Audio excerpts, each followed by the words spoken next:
chu te fu ma ke no an dia te fu ma te ngai te alam chota azia tu tam takan ta ka khan an thia dan pura khan ni te nan ngai nan le tharau lam nun trees kai froi tu tha an ngai te le ania ti chuan khatiam chu kha bible te pura khan an sam chuaka ti chuan pathian tho khum nia an ngai chu BC za som ruka khan an nei ani ti chuan an han hang chho ve nok ka an han rel fel tak ai ro kha chu an han pom fel tak kha chu AD ani ta de ani chu an hang re nia AD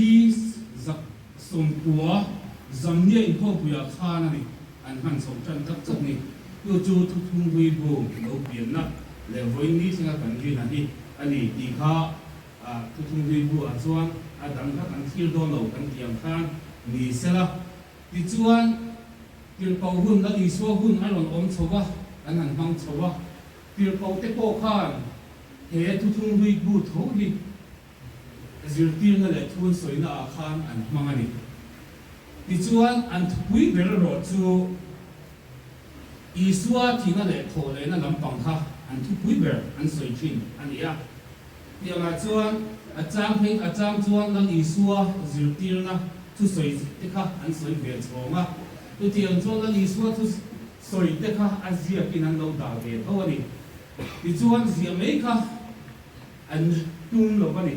lang isua ha ka lo kal le don ati ka khan lim tan bu siem ga kalanga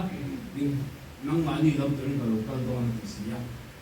tu hang chuan lang isua kha lo kal le mai tu ra khan an ngai bangin thu kha zia ka da khel kha chu lin an she ta lo ma sela kun alo in her le de data tu ta chuan rong ko than tham zia nge da kha tha an ti ta tu ta chuan an mi rin zo ta mai marka kan tianga ei ten thung thara ko marka kan nei hi ma thai marka kan nei a marka kha zia turin an som ta ni chi chuan chan chin tha zia ha saber ani ta nge an bua marka hi tu tiang chuan lu ka bung khat chang som pa hi kan thil chuan